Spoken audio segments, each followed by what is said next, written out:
আর্জেন্টিনার Copa America জয়ে লাখো মানুষের ঢল নেমেছে বুয়েনোস আয়ার্সের ওবলিক্স মনুমেন্টে। সংকটের মাঝে ফুটবলারদের সাফল্য স্বস্তির পরশ এনে দিয়েছে দেশটির সাধারণ মানুষের মনে।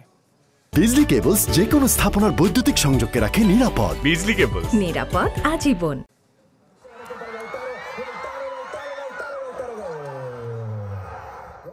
পুরো কলম্বিয়ায় সোমবার সরকারি ছুটি।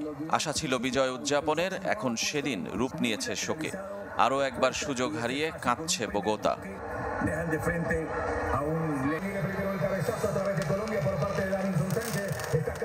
মুদ্রার উল্টোপিঠ বুয়েনোস আয়ার্স, উৎসবের নগরী। মধ্যরাতে নির্ঘুম আর্জেন্টিনার রাজধানী।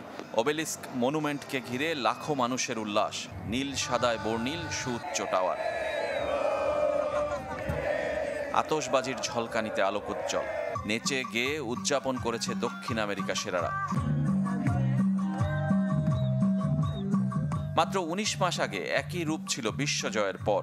আলবিসেলেস্তে ফুটবলারদেরকেও সইতে হয়েছে আনন্দের সেই জ্বালা। আরও একবার আসলো বলে। ম্যাচ চলাকালীন থমকে গিয়েছিল জনজীবন, ঠিক যেন করোনাকালের মতো নিস্তব্ধতা। বন্ধ দোকান, জনশূন্য সড়ক। অর্থনৈতিক সংকট, দারিদ্র্যকে সঙ্গী করে এগিয়ে চলা দেশটির সাধারণ মানুষের মুখে হাসি ফুটিয়েছে মেসি, দি মারিয়ারা, যার শুরুটা মিয়ামি থেকে। ভাগ্যবানরা সামনে থেকে দেখেছেন আর্জেন্টিনার আরেক কীর্তি। রেজওয়ানুজ্জামান, চ্যানেল 24।